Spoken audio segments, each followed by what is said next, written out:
Emang gue kurang apa sih? Ganteng iya, kaya nggak juga sih. Tapi kan gue tuh cowok idaman wanita banget. Tapi kenapa cewek yang satu ini nggak berhasil gue dapetin? Gue bingung harus dengan cara apa lagi gue dapetin dia. Oh iya, gue inget si Robi pernah bilang dia kenal dukun yang sakti. Dukun yang bisa menyelesaikan semua permasalahan yang kita hadapin. Kayaknya nggak ada cara lain nih. Gue harus ke sana. Berapapun pasti gue bayar. Sekarang gue harus cap ke sana.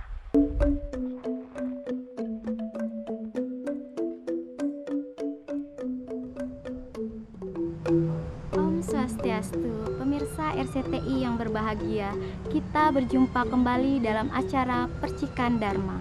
Seperti yang pemirsa telah lihat tadi, bahwa ada seorang pemuda yang sedang merenung dan berpikir untuk pergi ke seorang dukun sakti guna mendapatkan apa yang diinginkan. Kira-kira apa hubungan antara adegan tadi dengan episode kita kali ini? Mari kita saksikan Percikan Dharma kali ini.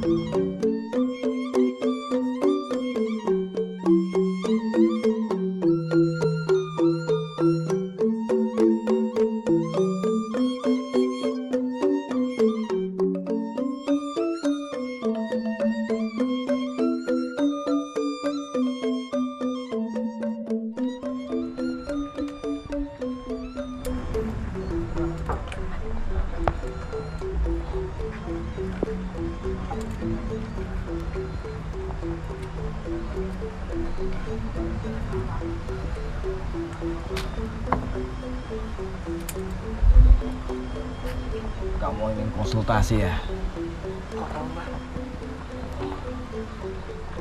Itu yang kata-kata saya. Iya mbak. Mit komat kamit, mit komat kamit, mit komat kamit. Mit komat kamit, mit komat kamit, mit komat kamit. Jeng gonjang ganjing, jeng gonjang ganjing.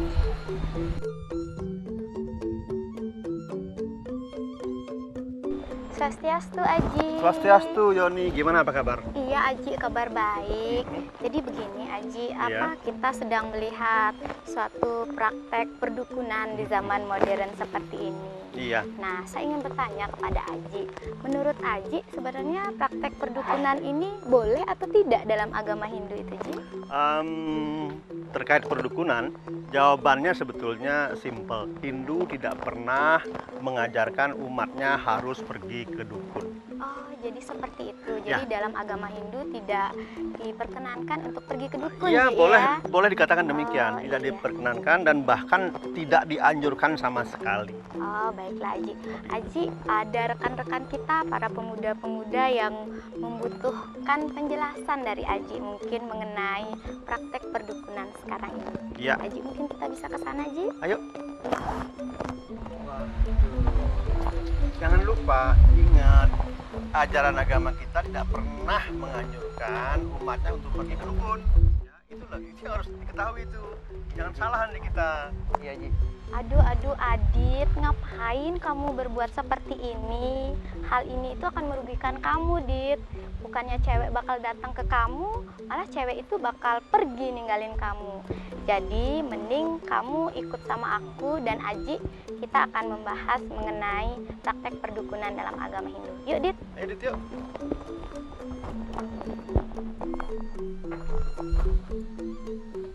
Bro, nggak dapet objek nih bro. Kacau bro. Damn.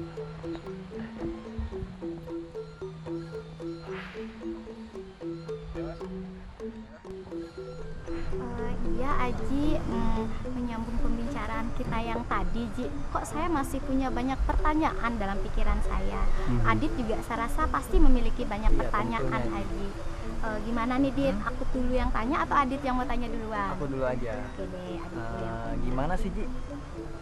Menurut agama Hindu itu pacaran yang asik gitu loh. Pacaran yang asik ya Dit ya? Iya.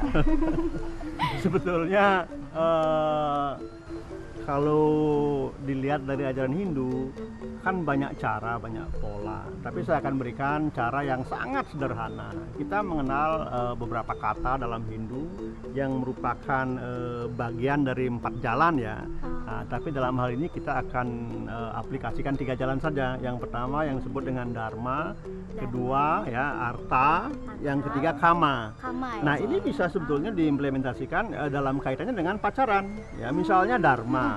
Ketika Adit misalnya berencana atau ingin memiliki pacar, Adit harus pada awalnya juga memiliki Dharma dalam wujud niat yang baik.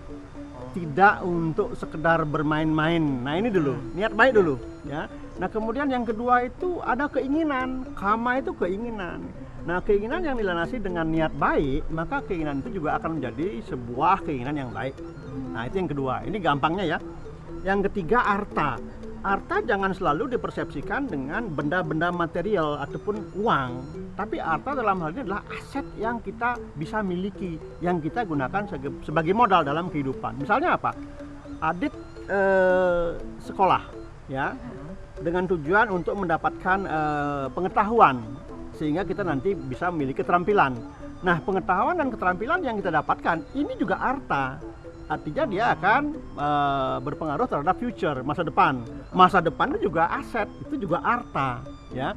Nah, kemudian setelah itu baru kita dengan sungguh-sungguh misalnya mengimplementasikan pengetahuan dan skill keterampilan yang kita dapat sehingga menghasilkan sesuatu yang kita sebut dengan dana misalnya atau aset dalam bentuk material. Nah, ini juga aset. Jadi 2 poin ini kan sudah jelas. Yang pertama, 3 poin sudah jelas. Yang pertama Dharma, landasan kebajikan, sifat baik, niat baik, keinginan yang baik.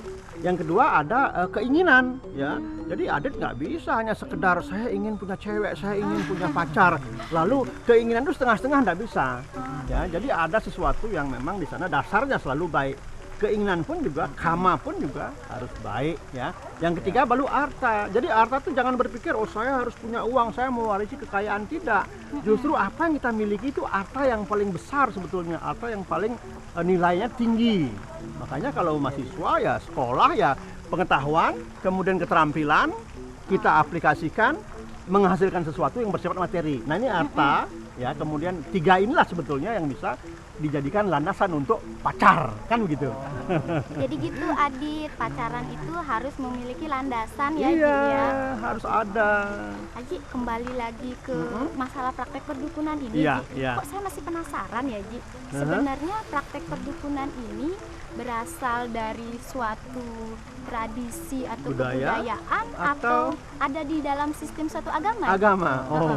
Jadi kalau kita bicara dukun atau perdukunan yang merupakan sebuah fenomena alam yang sudah ada sejak ribuan tahun, tidak hanya di negeri ini, tapi umumnya negeri-negeri timur, bahkan di barat pun sudah hanya tampilannya yang berbeda. Nah, ini sebetulnya merupakan budaya. Kalau kita lihat sekarang budaya adalah hasil karya manusia. Dari mana manusia bisa berkarya? Nah, terkait dengan perdukunan, umumnya manusia itu bisa tahu tentang perdukunan dari alam. Kemampuan manusia untuk menyerap sinyal-sinyal dari alam. Nah, tapi kemudian masalahnya adalah ketika perdukunan sudah menjadi profesi, sudah menjadi salah satu sumber penghidupan. Nah, kemudian ini akhirnya apa? Banyak manipulasi. Nah, ini yang kita khawatirkan. Banyak manipulasi. Yang jelas pertanyaannya Yoni tadi, itu budaya, bukan agama. Tapi kemudian karena tampilannya seringkali dilakukan oleh tokoh-tokoh agama ataupun busana-busana ataupun simbol-simbol agama, seolah-olah itu agama, sesungguhnya bukan. Oh, jadi seperti itu. Iya. Itu Dit, pengetahuan juga ya buat kita, Dit. Sebenarnya praktek perdukunan itu berasal dari kebudayaan. Kebudayaan sebetulnya. Ya. Jadi gini, Ji, Adit ini kan udah terlanjur ke dukun, Ji. Gitu. Jadi kalau menurut Aji, sejauh mana sih perkataan dari dukun itu bisa dipercayai oleh Adit gitu, Ji? Ya, mudahnya begini, Dit ya. Ibarat orang yang sedang meneliti sesuatu, dia memerlukan narasumber. Ya, dia memerlukan sumber-sumber. Nah, karena dia ingin mendapatkan data ya dari untuk observasinya ini, untuk penelitiannya. Nah, Adit pergi ke dukun, boleh saja mendengarkan apa kata dukun, tapi itu bukan kata akhir. bukan kata final.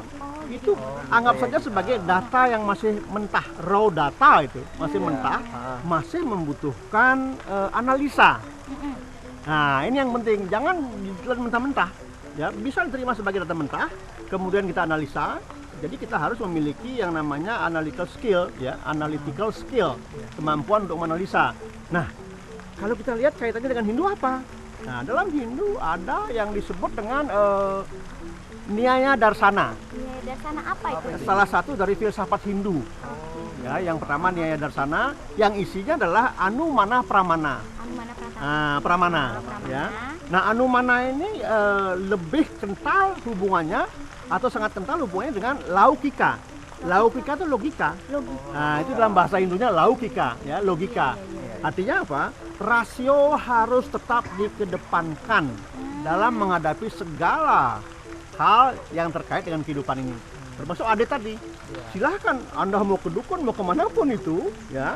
Kemudian Anda terima masukan-masukan itu sebagai data mentah yang masih membutuhkan analisa. Harus diproses. Harus diproses lagi. Di sanalah rasio bermain, ya. Itu pun juga belum tuntas nantinya, karena kita harus juga mencari perbandingan. Ya, seperti halnya itulah ibaratnya orang melakukan penelitian untuk menghasilkan sesuatu. Dia tidak bisa hanya mendapat dari satu sumber saja, dia perlu sumber-sumber lain yang valid kan begitu. Nah, demikian juga ke dukun. Kita nggak bisa menyalahkan dukun juga, ya nggak bisa, karena memang tidak ada larangan untuk tidak boleh menjalankan praktek dukun. Jadi masih Ya kan? boleh jadi dukun. Nah, seperti di timur ini, itu kan sudah fenomena alam. Ya, zaman kuno sampai zaman modern, dukun itu kan tetap ada, hanya tampilannya beda. Ya, tidak selalu dukun itu tampil seperti yang kita lihat tadi dengan busana yang tradisional, ya, dengan hitam-hitamnya, dengan asap yang mengepul gitu, bukan. Coba lihat, banyak sekali tampilan-tampilan dukun sudah dengan busana gaul. Ya, bahkan busana agamis, ya, tapi prakteknya dukun, ya, hanya tampilannya yang beda, dan ini kan nggak bisa dicegah, tidak bisa dilarang, ya. Maka sebetulnya kalau kita melihat tayangan tadi atau gambaran tadi atau yang kita saksikan tadi, sebetulnya kita nggak bisa mengatakan bahwa itu agama A yang punya, agama B, itu ciri agama A, agama B, enggak, ya, nggak bisa kita kan begitu, nggak bisa, ya. Karena siapapun akan bisa melakukan praktek dukun dengan versinya masing-masing. Ya, nggak bisa kita katakan, wah itu item-item pastilah ini orang Hindu kan gitu. Nggak, belum tentu, ya, belum tentu. Nah, ini harus diingat. Tapi kembali untuk Adit, ya, ini untuk yang muda-muda juga ke depan ini, itu yang namanya sumber data dari manapun, tapi tetap membutuhkan analisis. Jangan pernah ditelan mentah-mentah, karena itu bukan kata akhir. Ya. Anumana Pramana dalam Nyaya Darsana, filsafat Hindu, ada yang namanya laukika. Itu harus dikedepankan, logika atau rasio, tetap mendapat porsi terdepan. Nah, inilah yang harus kita kembangkan, ya. Nah, perihal dukun itu kemudian kadang-kadang bisa tepat apa yang dikatakan, itu tergantung bagaimana kemampuan dia menangkap sinyal-sinyal alam. Kalau kebetulan dia memang antena dukunnya bagus, ya, sinyalnya kuat, itu alam akan memberikan informasi. Tapi itu pun juga tetap kita harus compare, kita harus bandingkan, tetap harus kita bandingkan, nggak bisa, ya. Kayak gitu, Dit. Sesuatu itu harus dianalisa terlebih dahulu. Jadi kalau Aji berbicara seperti ini, kita bisa menganalisa juga dong. Iya Dit. dong, harus itu. Ya. Ini pertanyaan yang terakhir mungkin, Ji. Iya. Sekarang kan kita memasuki era modernisasi, Ji. Iya. Di mana kita memposisikan dukun ini pada era modern seperti ini, Ji? Tergantung bagaimana tampilan dukun itu sendiri.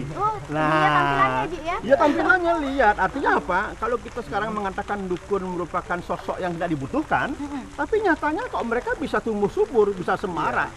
Ternyata kan penggemarnya bukan hanya dari kalangan bawah, kalangan menengah, kalangan elit juga diam-diam, sembunyi-sembunyi menggunakan jasa dukun ini. Sementara kalangan bawah kan lebih berterang dia, lebih terus terang dia. Tapi yang di atas, kita lihat diam-diam semuanya lari ke dukun. Nah, seperti itu.